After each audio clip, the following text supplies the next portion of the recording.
संविधान का बदलावे पुस्तकावरून वाद चिघळला. लेखक आयोजकांवर देशद्रोहाचा गुन्हा दाखल करण्याची सर्वपक्षीयांची मागणी. श्रीरामपुरात भारतीय संविधानाचा अवमान करणाऱ्या संविधान का बदलावे या वादग्रस्त पुस्तकाचे लेखक आणि त्याच्या प्रकाशन सोहळ्याचे आयोजक यांच्यावर देशद्रोहाचा IPC कलम 124A चा गुन्हा दाखल करावा अशी मागणी Republican party of India RPI आणि महाराष्ट्र नवनिर्माण सेना MNS सह विविध पक्षांनी केली आहे. याबाबतचे निवेदन आज शहर पोलीस स्टेशनचे उपनिरीक्षक संदीप मेढे यांना देण्यात आले. रिपाईचे जिल्हा कार्याध्यक्ष सुभाष त्रिभुवन यांच्या मार्गदर्शनाखाली तसेच माजी नगरसेवक प्रकाश ढोकणे, संतोष मोकळ, राजेंद्र सोनवणे आणि मनसेचे शहराध्यक्ष स्वप्नील सोनार यांच्या प्रमुख उपस्थितीत हे निवेदन सादर करण्यात आले.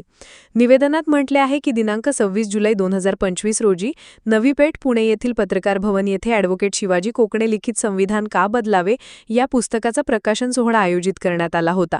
या कार्यक्रमात भारतीय संविधानाबद्दल अवमानकारक वक्तव्य करण्यात आली असून संविधानाबाबत चुकीचा अपप्रचार पसरवण्याचा प्रयत्न करण्यात आला असल्याचा आरोप निवेदनात करण्यात आला आहे.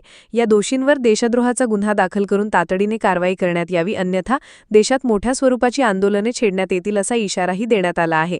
आम्ही सरकारला इशारा देतो. अरे, संविधानाने या ठिकाणी सगळ्यांना अधिकार दिला, मग कोणत्याही जाती धर्माचा असो, कोणत्याही पंथाचा असो, त्या संविधानावर जर कोणी बोलायचा प्रयत्न केला तर त्या हरामखोराला चौकात ठेचलं पाहिजे अशी या ठिकाणी देखील मी मागणी करतो. म्हणून त्या नराधमारावर त्वरित कारवाई करून त्यांना अटक करून त्यांच्यावर कारवाई करावी अशी या ठिकाणी मी मागणी करून या ठिकाणी थांबतो.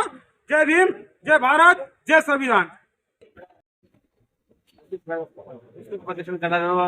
शासनाने गुन्हा दाखल करायला पाहिजे होते, परंतु तसं न होता त्यांना खऱ्यार्थानं एक सूचना दिली आहे सरकारनं.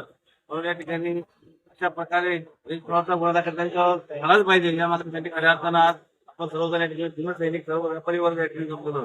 म्हणून त्या छापणाऱ्या मुद्रांक असतील, विक्रेते असतील, साहित्यिक असतील, लेखक असतील, सर्वांचा जाहीर निषेध करतो आणि त्यांच्यावर पोलीस प्रशासनानं महाराष्ट्र शासनाने त्यांच्यावर गुन्हा दाखल करावा देशद्रोहाचा अशी या ठिकाणी विनंती करतो आणि थांबतो. जय भीम, जय भारत, जय शिवराय. सरकारने या गंभीर बाबीची दखल घ्यावी अशी मागणीही यावेळी करण्यात आली.